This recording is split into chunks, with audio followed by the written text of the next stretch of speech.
오늘 우리에게 주신 하나님의 말씀은 마가복음 4장 36에서 41절 말씀입니다.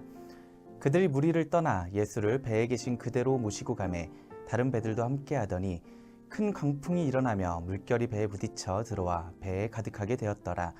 예수께서는 고물에서 베개를 베고 주무시더니 제자들이 깨우며 이르되 선생님이여 우리가 죽게 된 것을 돌보지 아니하시나이까 하니 예수께서 깨어 바람을 꾸짖으시며 바다더러 이르시되 잠잠하라 고요하라 하시니 바람이 그치고 아주 잔잔하여지더라. 이에 제자들에게 이르시되 어찌하여 이렇게 무서워하느냐 너희가 어찌 믿음이 없느냐 하시니 그들이 심히 두려워하여 서로 말하되 그가 누구이기에 바람과 바다도 순종하는가 하였더라. 아멘. 오늘 본문은 예수님과 제자들이 배를 타고 가다가 거센 풍랑 속에서 위기에 빠진 장면입니다. 제자들이 다급하게 예수님을 찾고 주무시던 예수님은 일어나셔서 바람과 바다를 꾸짖으심으로 제자들을 위기에서 구해주셨습니다. 오늘 본문에서 먼저 생각할 것은 제자들이 믿음이 작은 자들이었다는 것입니다. 예수님께서 바람과 바다를 잔잔하게 하시자 제자들의 반응이 이렇습니다. 그가 누구이기에 바람과 바다도 순종하는가? 예수님이 도대체 누구이기에? 이 말은 제자들이 예수님을 아는 믿음보다 그저 위기 앞에서 지푸라기라도 잡아보는 심정이었음을 보여줍니다. 그래서 예수님께서 제자들에게 믿음이 작은 자들아 라고 부르셨습니다. 물론 우리들은 이때의 제자들과 달리 예수님께서 우리의 구원자이시고 하나님의 아들이심을 알고 있기에 믿음이 큰 자가 되어야 합니다. 그러나 솔직하게 우리들 또한 제자들의 모습과 다르지 않다는 것 또한 고백하게 됩니다. 아무리 평상시에 예수님을 신뢰하는 것처럼 보여도 아무리 믿음이 좋은 것처럼 보여도 거대한 폭풍과 높은 파도 앞에서 당황하고 흔들리고 무너지곤 하는 사람들입니다. 이렇게 믿음이 작은 자 된 우리의 모습이 예수님 앞에서 참 부끄럽고 예수님의 도우심을 얻을 수는 있을까 하는 고민도 생기곤 합니다.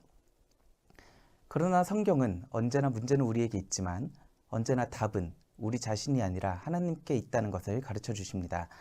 우리가 잘해서 구원받고 하나님의 자녀가 된 것이 아니라 예수님께서 십자가를 지심으로 우리가 구원받았다는 것을 기억합니다. 오늘 본문에서 결정적인 위기의 순간에 믿음이 작은 자들이었던 제자들이 위기를 이길 수 있었던 이유, 예수님의 도우심을 경험할 수 있었던 이유는 무엇입니까? 간단합니다. 그 배에 예수님이 타고 계셨습니다. 같은 배를 탄다는 것은 공동 운명체가 된다는 뜻입니다. 예수님이 타신 배가 위험에 처한다면 당연히 예수님이 위험을 해결하셔야 합니다.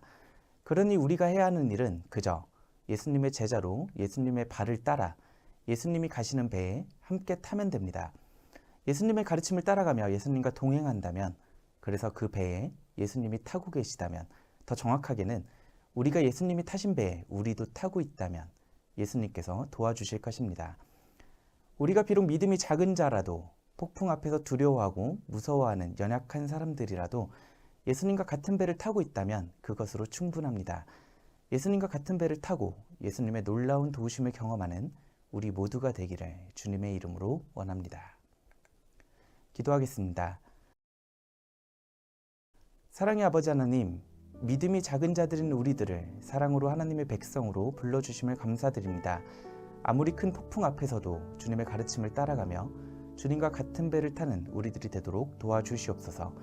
우리의 작은 믿음보다 더 크고 넉넉하신 우리 주님의 능력에 힘입어 살아가는 우리들이 되도록 도와주시옵소서. 예수님의 이름으로 기도합니다. 아멘.